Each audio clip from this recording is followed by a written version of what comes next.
Estás escuchando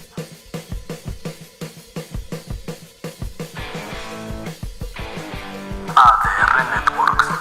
Seguimos activando tus sentidos.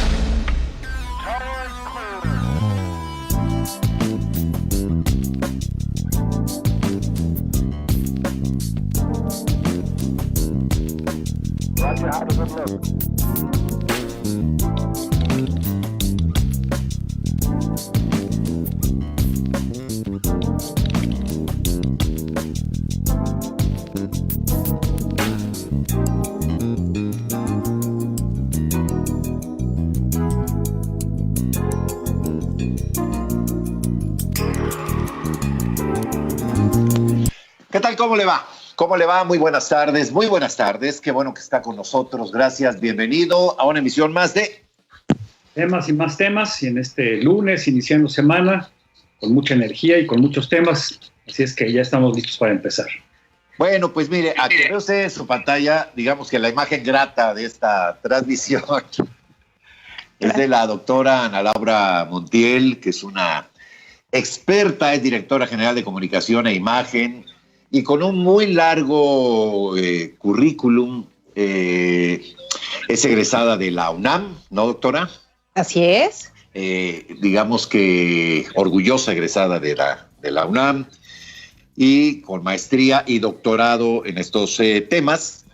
Y yo le decía, mira, doctora, no voy a estar hablando mucho tiempo de tu currículum porque nos vamos a echar medio programa con él, pero doctora, te agradecemos mucho que participes en este espacio. Muchas gracias. Gracias a ustedes. Gracias a ustedes por la invitación. No, al contrario. Bueno, pues Miguel Bárcena y tu servidor, pues hemos platicado de cómo se ha ido desarrollando el tema de la pandemia, Miguel, ¿no? Y cuál ha sido, digamos, en estos términos, la afectación para, digamos, haciendo una abstracción en términos de el gobierno. Digo, digamos, este ente, ¿no?, que tiene pues sus distintos niveles, ¿no?, federal, estatal, municipal, es decir, de todo el gobierno, porque finalmente el tema del COVID-19 ha involucrado a los 3 niveles de gobierno en términos de contagio, Miguel.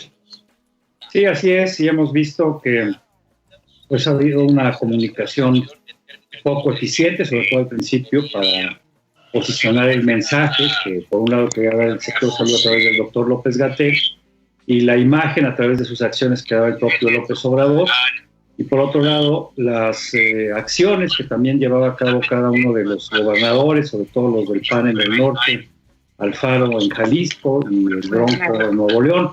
Y entonces esto, pues pensamos que mandaba señales, mandaba mensajes encontrados, tanto a nivel federal como a nivel estatal.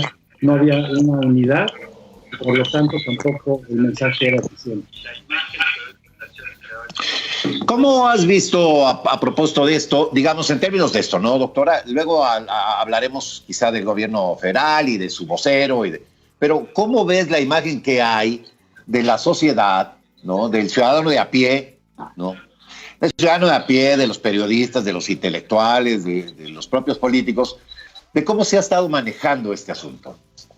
Bien, es interesante este fenómeno, observarlo desde la percepción de la población. ¿Por qué? Porque a pesar del manejo que en mi óptica ha sido torpe desde el punto de vista comunicativo y también desde el punto de vista de las acciones sanitarias que ha emprendido nuestro país, a pesar de esto, si nosotros observamos los resultados de las encuestas que se han hecho recientemente, pues encontramos que un grueso de la población sigue aceptando el trabajo que está haciendo el gobierno encabezado por el presidente Andrés Manuel López Obrador. Es decir, si revisamos el trabajo que ha hecho Mitofsky, el trabajo que recientemente hizo el Financiero, pues encontramos resultados que pueden sorprendernos de manera importante. Es decir, si revisamos el estudio que hizo Mitofsky, pues el 53% de la población sigue aceptando o sigue viendo con buenos ojos al presidente, a pesar de todo lo que vemos, es decir, a pesar de una crisis económica que apenas empieza, a pesar de una crisis sanitaria donde vemos por todos lados falta de recursos, médicos con muchas carencias, pues parece que un grupo importante de la población sigue aceptando y sigue viendo con buenos ojos al presidente. Es decir, el 29 de marzo el presidente tenía un 54% y para mayo tiene un 53%. Es decir, es sorprendente. Sí cae, como decía Miguel, en diferentes estados, de los 32 estados, en 30 baja su popularidad, pero aún así sigue siendo un apoyo mayoritario. Lo vemos también en el Financiero, donde pues parece que sigue teniendo el 60%. Entonces, aunque nos parezca sorprendente, parece que hay un grupo todavía que sigue aceptando y reconociendo el trabajo, diría yo, entre comillas, del presidente. Sí, hemos visto que, por ejemplo, el Economista le da una calificación mayor. Mitofsky, por varias semanas lo tuvo en 46, 47, ya repuntó y tiene ya prácticamente 51% de aceptación. Lo más extraordinario, como dices, es justo en las semanas más críticas, en donde hay más muertos, más contagiados, más carencias, más deficiencias en los hospitales, la popularidad del presidente vuelve a repuntar pese a la crisis está agudizando y al desempleo. ¿Cómo explicar este fenómeno, doctora? ¿Cuáles serían los argumentos? ¿Simplemente es el carisma del presidente o que su discurso va precisamente hacia este nivel socioeconómico de la población que es su base dura? Claro, yo creo que un punto fundamental es el tema del carisma que bien apuntas tú, Miguel. Es decir, el presidente tiene una credibilidad y una legitimidad por un grupo muy importante de la población. No podemos decir que sean todos los mexicanos, es decir, hay un grupo, un voto duro que tiene una percepción selectiva. ¿Y cuál es esta? Que no permite que ningún comentario negativo entre hacia el presidente. Ellos ya tienen una percepción establecida. Y cualquier cosa que se diga es desechada de su mente y exclusivamente aceptamos todos aquellos argumentos que empatan con lo que yo creo. Y lo que yo creo de este segmento es que apoyan al presidente. Entonces hay una alta credibilidad de este grupo sumado al carisma del presidente. Es decir, pareciera que cuando el presidente sale con su estampita del detente y cuando sigue haciendo sus mañaneras, la gente reconoce como algo positivo este trabajo, sumado a la figura de López-Gatell, del doctor López-Gatell, que pues de alguna manera ha abonado a este discurso y a llamaría yo, circo mediático, donde el doctor Gatell pues está presente todos los días respondiendo preguntas, aumentando su popularidad, generando clubs de fans, donde pues sin importar la realidad de las cifras y las dudas metodológicas que se presenten todos los días en relación a los resultados que presenta, pues la gente sigue aplaudiendo, ¿no? Un poco encontraba una encuesta que se publicó hoy, es una encuesta que se hizo en Facebook que se llama México Elige y dice que López-Gatell tiene, de todos los funcionarios que tiene el gobierno de Andrés Manuel López Obrador, Gatell está en primer lugar, el doctor López-Gatell, luego tenemos a Marcelo Ebrard y en tercer lugar López Obrador. Entonces, bueno, es una mancuerna que le ha funcionado bien al presidente desde el punto de vista de la popularidad y de la credibilidad. A ver, doctora, tú como experta en comunicación y mensaje, ¿no? En comunicación e imagen, perdón, ¿qué te parece o dónde te parece que ha estado la falla? Por ejemplo, en el mensaje. Es decir, no han sido claros, el mensaje llegó tarde, porque lo que es una realidad es que cuando hablas del doctor López-Gatell, yo recuerdo en las primeras mañaneras donde aparecía o cuando es nombrado vocero, o sea, nosotros desde enero estamos trabajando en esto. Hoy mismo pues todavía hay problemas, por ejemplo, en hospitales para que los médicos tengan todas las seguridades sanitarias. Ya olvidémonos del tema de los respiradores, ¿no? De la saturación de los hospitales. Vamos a pensar que si de veras el doctor López-Gatell y el secretario Alcocer desde enero estaban en ese tema, pues lo primero que hace es reforzar la primera línea, ¿no? Claro. La de los profesionales de la salud, que son enfermeras, enfermeros, médicos, camilleros, paramédicos, que van a estar enfrentando en lo cotidiano el COVID-19. Claro. Y los cuidas, ¿no? Es decir, son tus estrellas. Si habláramos de fútbol, diríamos, bueno, son nuestros cracks y a estos hay que cuidarlos, ¿no? Pues no. Así es. E incluso ayer o antier una declaración, bueno, ayer del presidente que no fue, digamos, retomada particularmente con mucho gusto por profesionales de la medicina. Incluso tuvo que haber una suerte como de disculpa. Entonces, ¿dónde te parece que ha habido falla, doctora? Desde el punto de vista del mensaje, a mí me parece que el presidente se apega a su discurso y se apega a lo que el segmento de población quiere escuchar. Es decir, sigo con un mensaje populista, sigo hablando de la corrupción, sigo diciendo que los médicos cobran más, los médicos siempre buscan lucrar con la salud. Entonces, a mí me parece que aunque el mensaje no nos guste, es acertado el mensaje desde un punto de vista comunicativo para el segmento que tiene el presidente. Es decir, no me salgo de mi script y todo el tiempo sigo dando este mensaje que a la gente le gusta, es decir, que los médicos buscan siempre lucrar, que hay una prensa fifí, que hay ciertos medios que lo atacan. Y bueno, seguimos con ese contenido porque si ustedes se dan cuenta en las mañaneras, pues hay poco nuevo, es decir, todo gira en función de los mismos mensajes y de las mismas acusaciones. Entonces, de alguna manera, me parece que el presidente tiene muy claros cuáles son sus objetivos y cuáles son los mensajes que le dan resultados positivos a nivel de percepción. Y me parece que esos no son los que cambian.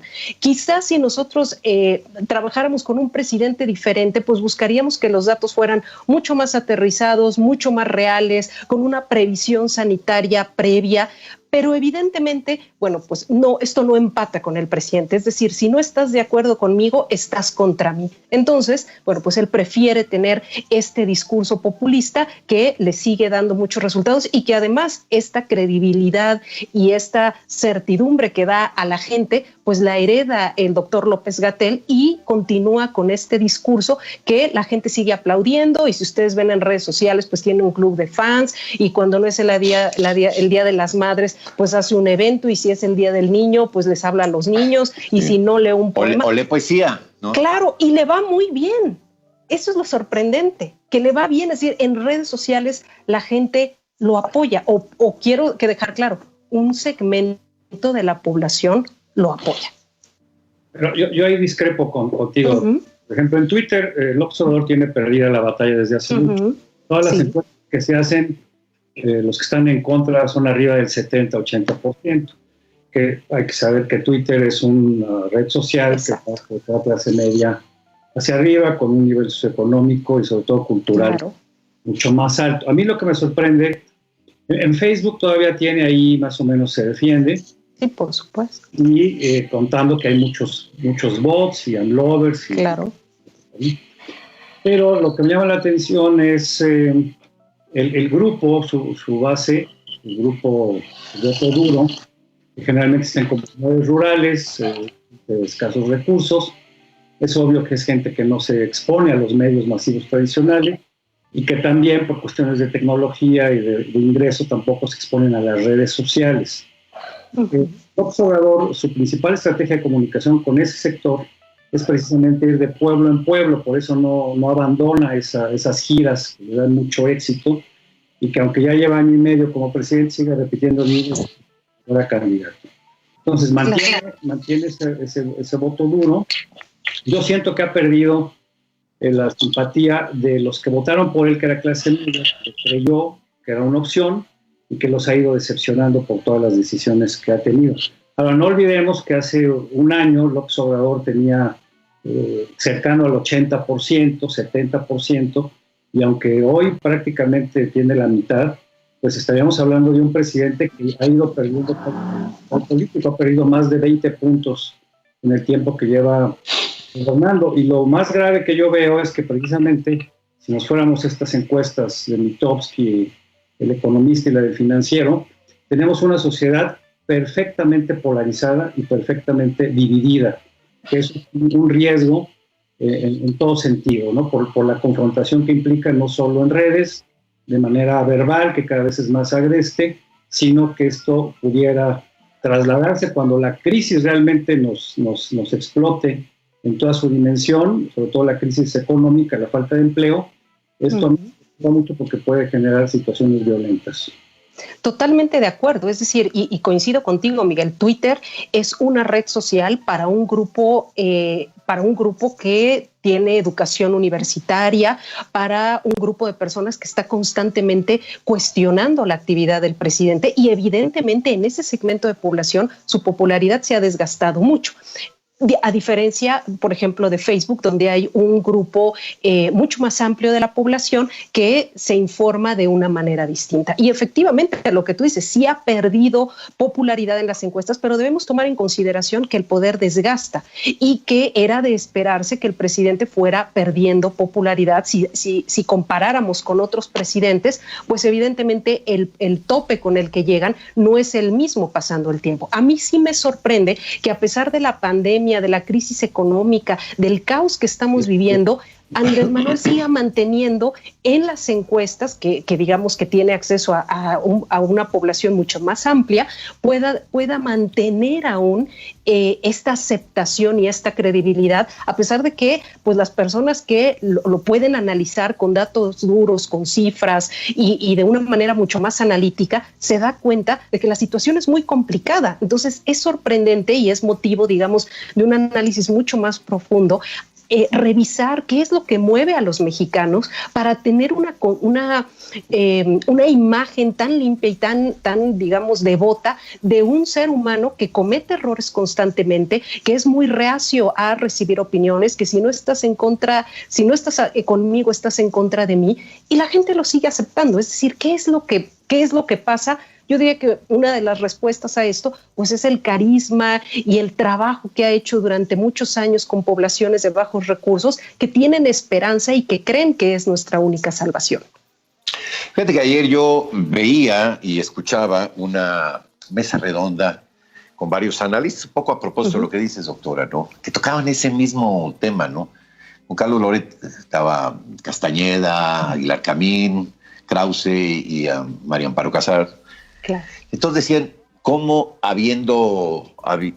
se han dado errores, ¿no? Pues sí. Que han sido pues muy señalados por analistas o por académicos o por periodistas.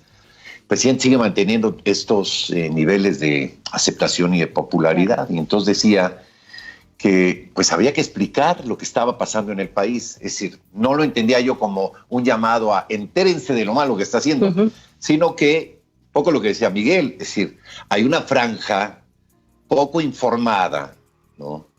que no es menor y que quizá cueste trabajo explicar, por ejemplo, el manejo de los hidrocarburos, por ejemplo, ¿no? Claro. ¿Qué pasó con los precios internacionales del petróleo? ¿Cómo se ha estado manejando el mercado nacional? Si de repente en el presupuesto de egresos, ¿no? El valor referencial del petróleo estaba en 40 y tantos y ahora está en menos 2.50.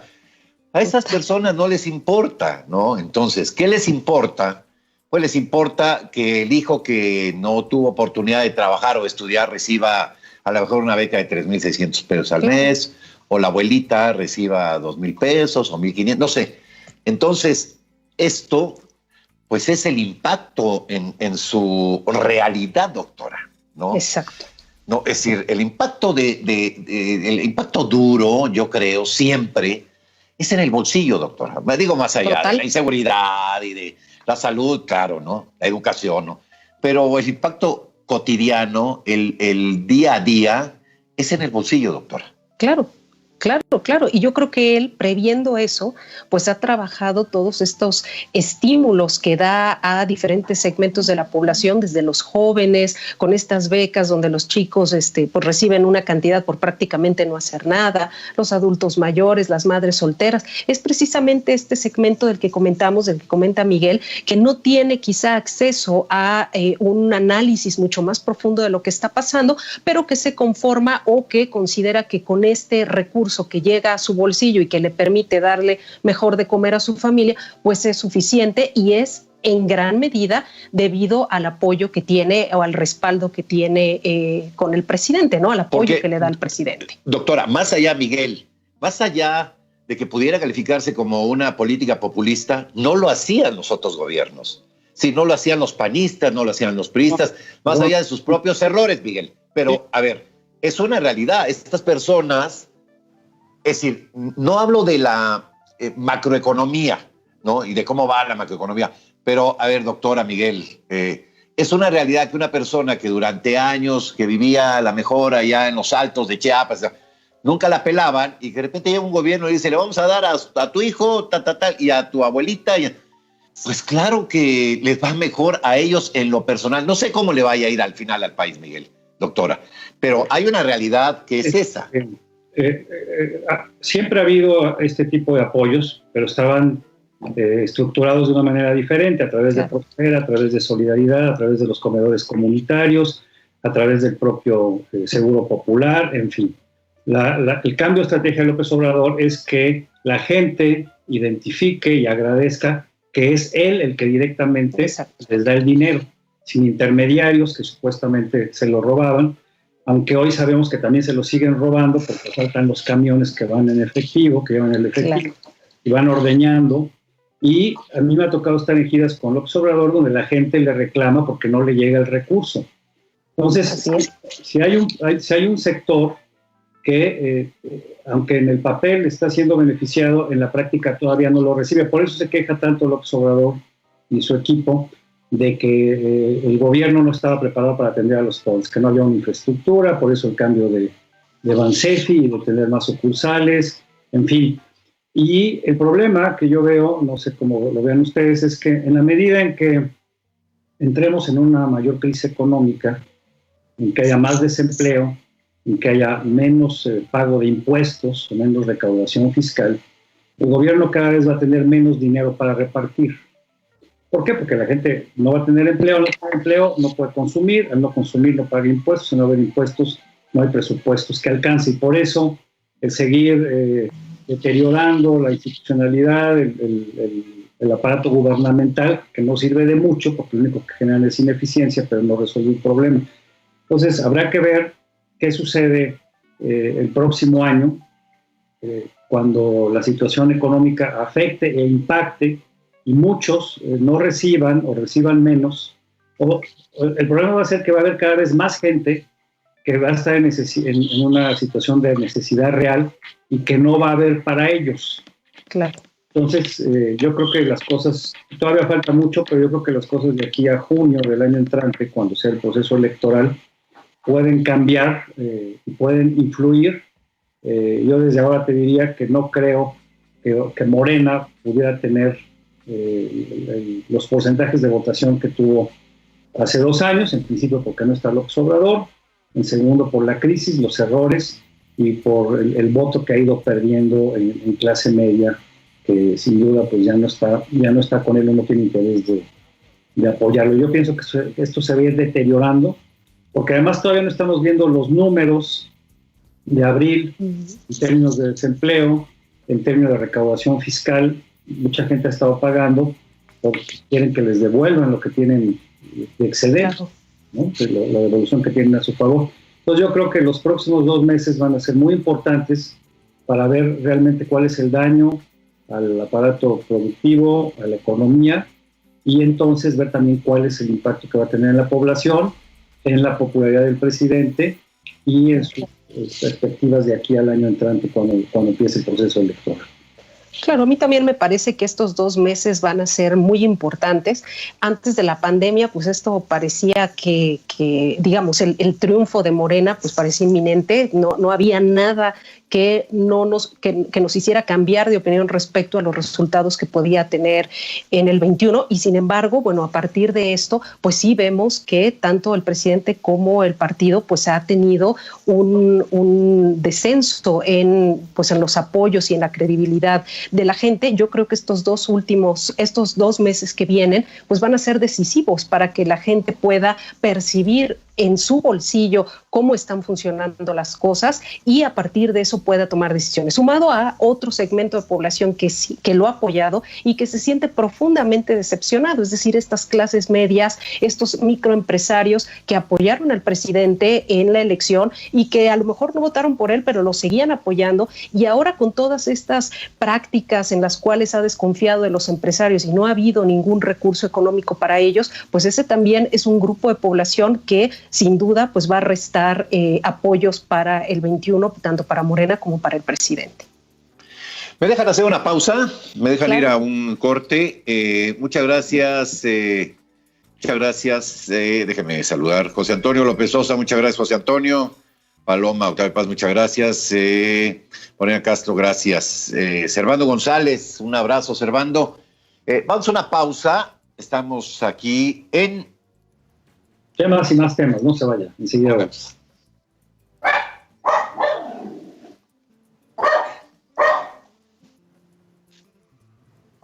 Chuchín.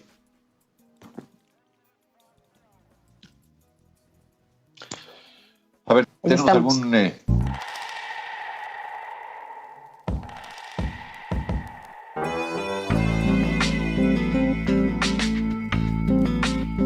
¿Dudas de sexualidad o anticonceptivos? Manda WhatsApp a este número, agenda tu cita y recibe orientación gratuita y confidencial de un experto por videollamada. No importa dónde estés, aplica en todo México.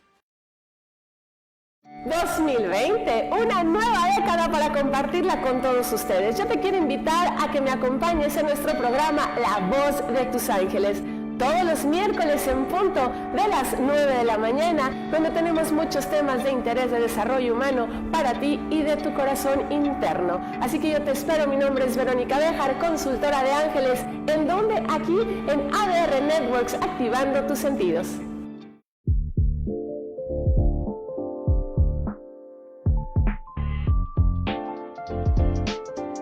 ADR Networks, activando tus sentidos. Hola, ¿qué tal? Yo soy Gerardo Alan Y yo, Noelia Ladrón. y te queremos invitar a ver nuestro programa La Entrevista con un Galán, que se transmite Todos los martes de 7 a 8 de la noche. por ADR Networks, activando tus sentidos.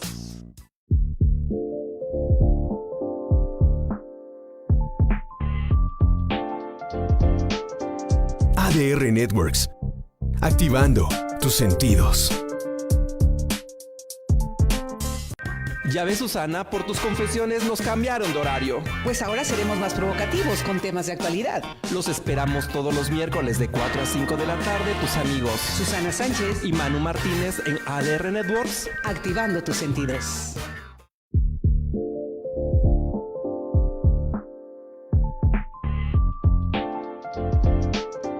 ADR Networks, activando tus sentidos. ¿Cuántas neuronas tiene el cerebro? ¿Son diferentes los cerebros de hombres y mujeres? ¿En realidad tenemos diferencias para tomar decisiones? Esto y muchas otras cosas más. Aquí, en Noche de Neurotweets, los lunes a las 6 de la tarde. ¿En dónde más? Aquí en ADR Networks, activando tus sentidos.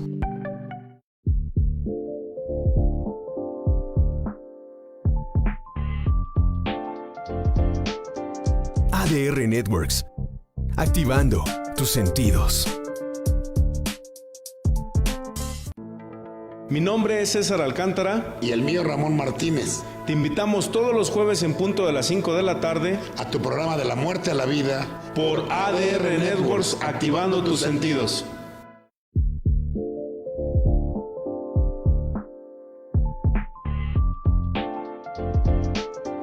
ADR Networks, activando tus sentidos.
Bueno, ya estamos de nueva cuenta con usted aquí en Temas y Más Temas. Déjenme enviarle un saludo, porque acabamos de tener alguna comunicación con el maestro Alejandro Jaén, que es uno de los grandes compositores. Mire, una cantidad de éxitos de José José, pues se le deben a la inspiración del maestro Alejandro Jaén, con quien voy a tratar de que platiquemos este viernes, a ver si tenemos alguna posibilidad, pero le mando un abrazo, maestro, muy cariñoso. Alejandro, gracias por vernos y te mando un abrazo, felicidades por tu concierto.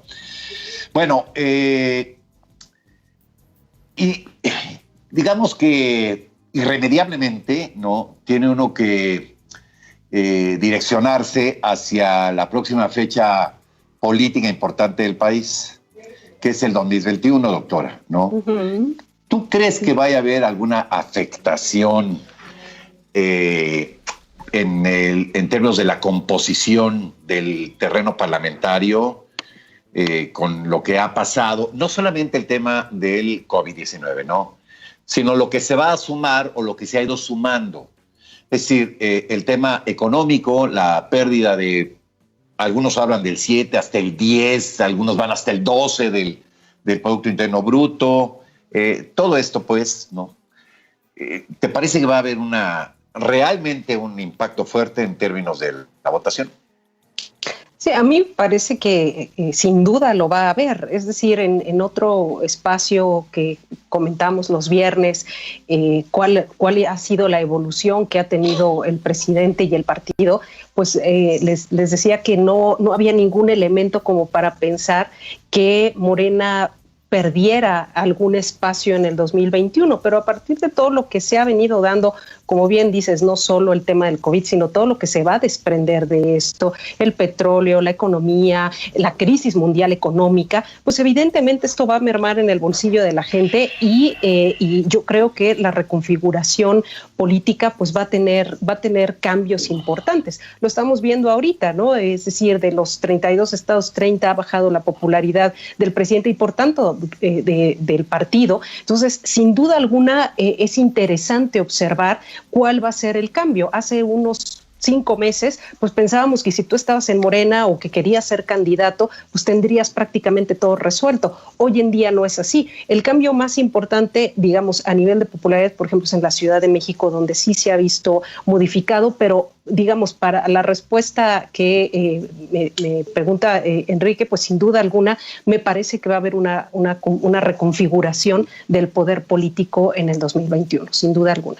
Sí, yo creo que va a haber una correlación y sobre todo empezando por las entidades como mencionas, porque si vemos los datos de contagios y de muertos, el mayor número está en estados gobernados por Morena. Por ejemplo, Morelos, que no tiene mucho, es el que más casos tiene por cada 100,000 habitantes. Lo mismo Tabasco, lo mismo Baja California. Así es. Muchos es Veracruz. Entonces, el manejo que han hecho estos gobernadores, que han sido muy poco eficientes, eso les va a generar un costo, le está generando ya un costo interno. Tan es así que me ha llamado la atención en las últimas semanas, gobernadores de Morena han descalificado al propio López-Gatell y han descalificado la estrategia del gobierno federal porque no han estado recibiendo ni apoyos ni insumos y han acusado del manejo o del maquillaje o el subregistro de las cifras.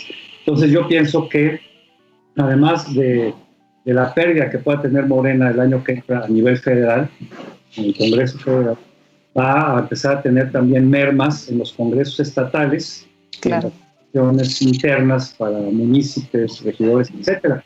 Y también yo creo que es importante comentar que se acaba de votar la Suprema Corte de Justicia por unanimidad y que echa por tierra la ley Bonilla, en donde el gobernante, a través de y de la compra que tuvo de los partidos, pues habían votado una modificación interna para que el gobernador, en lugar de los 2 años por los que fue votado, se quedara 5 años. Esto ya no es así, y es muy importante y sienta un buen precedente la Suprema Corte de Justicia, porque habría una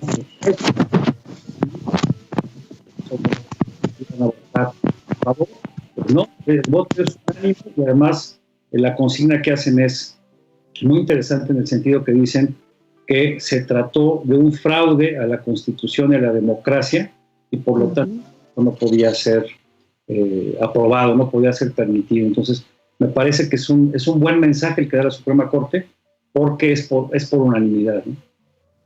Claro, y no solo, bueno, y tanto la Suprema Corte como parece que es un triunfo para los partidos políticos. Ahorita revisando un poco tanto Twitter como otras redes, pues inmediatamente se observa que los partidos lo consideran como un triunfo, no solo de los partidos, sino pues también de la democracia, ¿no? Diego, es decir, creo que es muy importante esto que tú estás mencionando. Estoy fuera.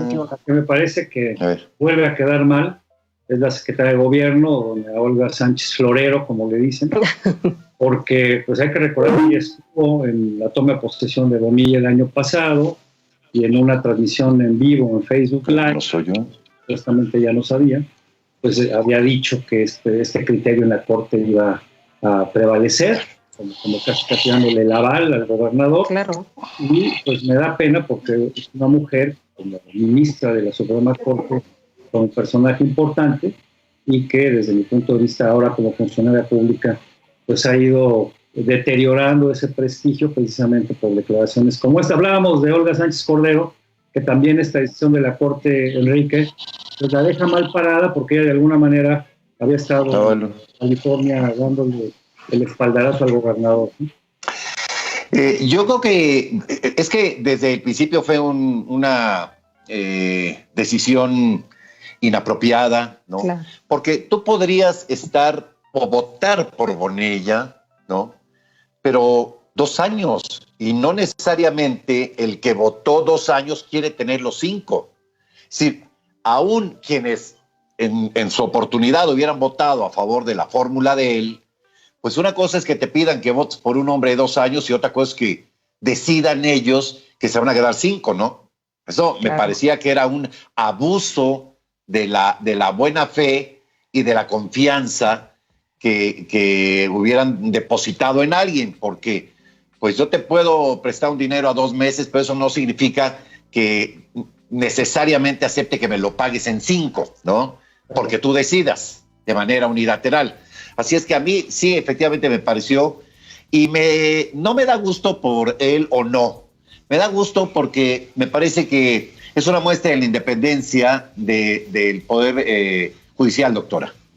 Claro, y bueno, un poco lo que comentaba Miguel, en términos de imagen, la Secretaría de Gobernación tenía una muy buena imagen y una muy buena reputación, es decir, toda una vida de trabajo y toda una vida de ir construyendo su credibilidad, y pareciera que en esta administración que acepta, pues yo creo que un poco más a fuerzas que de ganas, se ha ido mermando de manera importante hasta considerarla, como decía Miguel, pues un florero, ¿no? Es decir, una mujer que tiene una trayectoria tan importante y que digamos que ya estaba pues a muy poco tiempo de jubilarse, pues ahora queda en entredicho muchas de las acciones y muchas de las opiniones que ha emitido. Entonces, bueno, creo que desde el punto de vista de su imagen, pues fue una muy mala decisión haber tomado este cargo, porque además ni siquiera ha sido considerada como tal. Digamos que Marcelo Ebrard es el que ha tomado un poco esta estafeta o este poder que debería tener la Secretaría de Gobernación, y si viéramos en el ranking de popularidad, pues ella es una de las que tiene menor popularidad. Entonces me parece que, digamos, haciendo una evaluación costo-beneficio, pues fue una mala decisión el hecho de que ella decidiera asumir este cargo tan importante. Quisiera yo leerles dice Jimmy Gons, hablan del cambio, dice, pues esperemos sentados, ni PAN, ni Morena, ni PRI, ni sus partidos paleros, dice, solo nosotros como sociedad organizada haríamos este cambio, es tiempo perdido seguir pegándole al presidente. Sería mejor ocupar este tiempo en proponer organizar. Yo te quiero preguntar, doctora, ¿cómo ves la oposición? Yo la veo, bueno, no la veo. Me parece que tendrán que empezar a construirse quizá nuevos liderazgos, no sé si a partir del interior del país, o permitir que surjan liderazgos naturales en los partidos, pero hoy no veo una figura. Pues veía yo a Alfaro, por ejemplo, ¿no? Al expresidente Calderón, pero bueno, jugando ahí este papel, pero no veo ahora, no sé cómo veas tú el asunto. No, es claro ahora, Enrique. No, pues yo creo que esta falta de liderazgo se da, digamos, desde el año pasado. Es decir, la oposición no tiene cuadros sólidos que impulse. Pareciera que porque se encuentra colapsado. A mí me parece que los partidos, tanto, digamos, los más importantes, el PRI o el PAN, pues se encuentran en una crisis no solo de identidad, sino de credibilidad. Es decir, si revisamos cuál es la aceptación que tiene el PAN y el PRI por ser segunda o tercera fuerza, pues hay una diferencia abismal entre ellos y Morena. Entonces eso es lo que ha generado dentro de los partidos el tratar de estar reformulando qué es lo que quiere la población, y eso tal vez es lo que ha demorado que puedan ir proyectando nuevos liderazgos. Yo en los partidos coincido contigo, Enrique, no veo un liderazgo que pueda quizá a partir de esta crisis pues enarbolar y hacer un cambio. En Acción Nacional no lo veo. En el PRI quizá un poco empezó a jugar Alejandro Moreno como una fuerza, como un hombre joven, con gran dinamismo, pero yo no logro visualizar alguna figura hoy en día importante que pudiera representar la oposición de Morena en un futuro. Me parece que es pobre hasta el momento. Sí, es muy claro. Por ejemplo, Alejandro Moreno, el líder del PRI, pues está desaparecido desde hace varios meses, diría yo, después de esa denuncia pública, que no sé si vaya a trascender a lo penal, de su propiedad allá en Campeche. Marcos pues, no tiene mayor presencia. Ni siquiera los aliados, los verdes no existen. El Movimiento Ciudadano de vez en cuando ahí da alguna declaración. Es curioso, pero el único líder que yo veo, la única gente que ha levantado la cabeza es Porfirio Muñoz Ledo. Y es una gente que está en Morena, aunque ya en franca confrontación con los liderazgos de Morena. Ahora, también lo que veo es que Morena, y aquí nos comentaron que yo, pues no ha cuajado como partido. Lo vimos la decisión entre Jacob Polensky, Berta Luján y ahora con Ramírez Cuellar.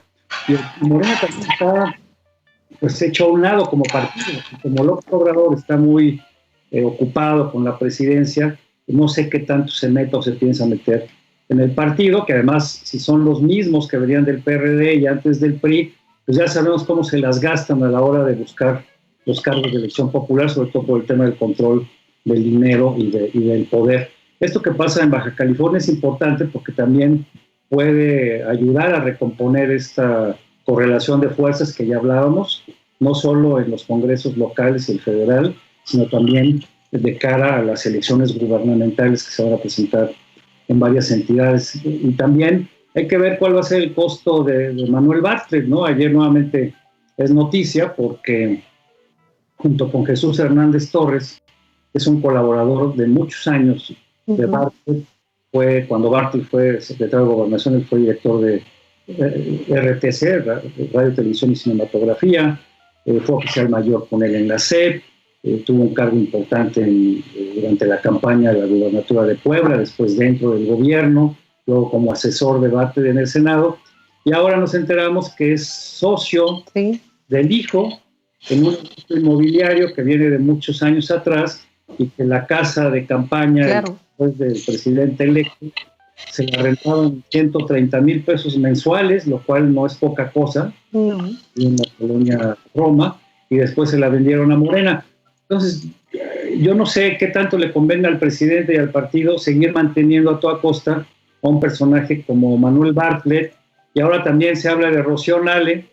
No sé si te enteraste, Enrique, que una empresa de un compadre de ella, de apellido Quintana, de Coatzacoalcos, una empresa que se constituyó en agosto del año pasado, pues también ahora resulta que son muy buenos vendiendo ventiladores y equipos médicos, ¿no? Y ganó un contrato sin licitar por cerca de 100 millones de pesos. Entonces, habrá que ver también qué tanto daño le hace esto, si no tanto al presidente, que parece que tiene una coraza protectora, qué tanto daño le hace a los otros cuadros de Morena y a los estados gobernados por Morena. Yo creo que eso ahí va a estar la posibilidad en donde la oposición pudiera retomar algo.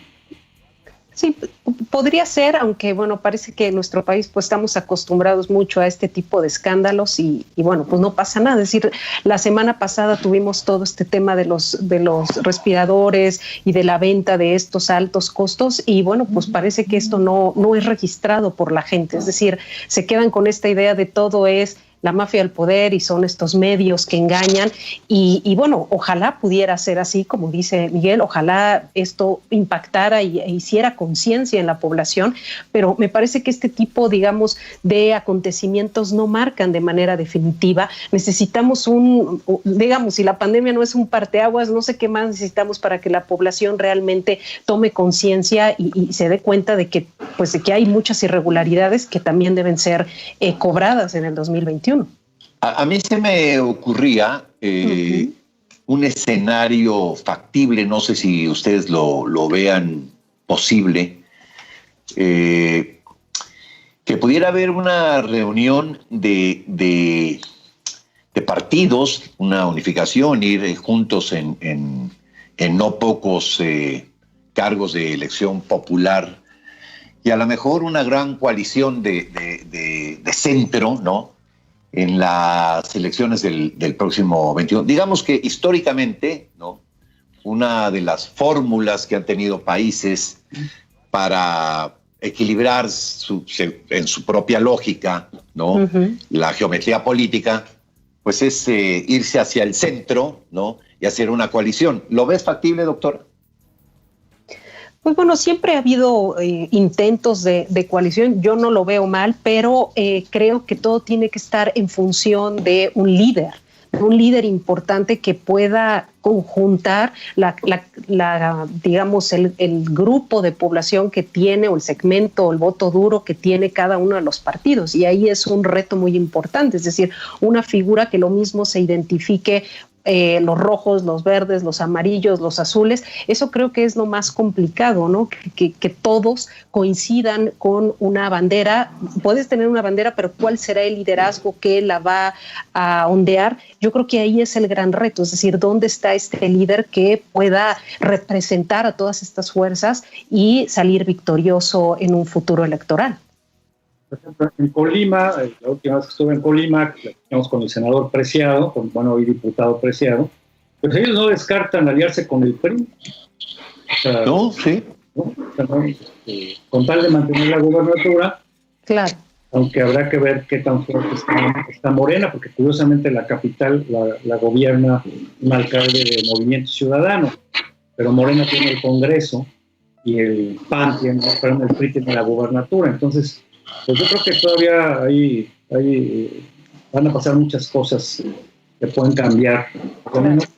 Yo insisto, más que a nivel federal, habrá que ir viendo los cambios que se ven a nivel local, tanto en gubernaturas como en municipios importantes, en ciudades importantes. Doctora, en este minuto que nos queda de tiempo, ¿algún comentario que vamos a ver en los próximos meses, en las próximas semanas?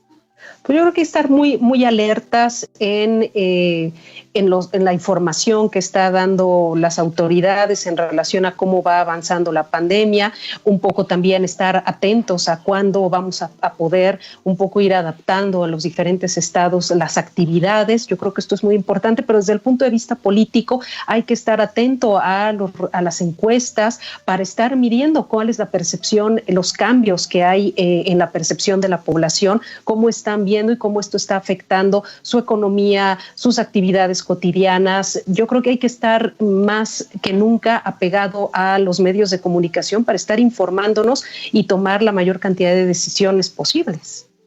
Miguel.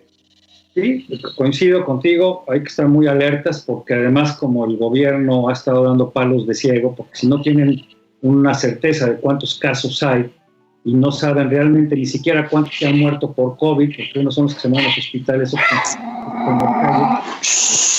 los datos confiables, no podemos saber exactamente cuánto va a ser el punto más alto de la pandemia. Exacto. Podemos saber cuánto va a durar ese pico y a partir de cuándo va a empezar a descender y luego entonces cuándo podríamos empezar a retomar las actividades. Claro. Por eso es importante que la gente se siga en sus casas a medida de lo posible, siga cuidando. Ayer, perdón, pero pues perdón, que literalmente les valió. Sí. Les valió 10 de mayo. Les valió y se fueron a comprar flores, a comprar comida, a festejar. Y pues esto no ayuda, así es que la gente más vale que se lo tome en serio. Claro. Porque todavía no es una parte más difícil de claro. Bueno, pues ahí está. Doctora, mil gracias por tu participación. Ojalá te tengamos con alguna frecuencia en este espacio. Claro que sí, con mucho gusto. Gracias, Miguel. Gracias, Enrique.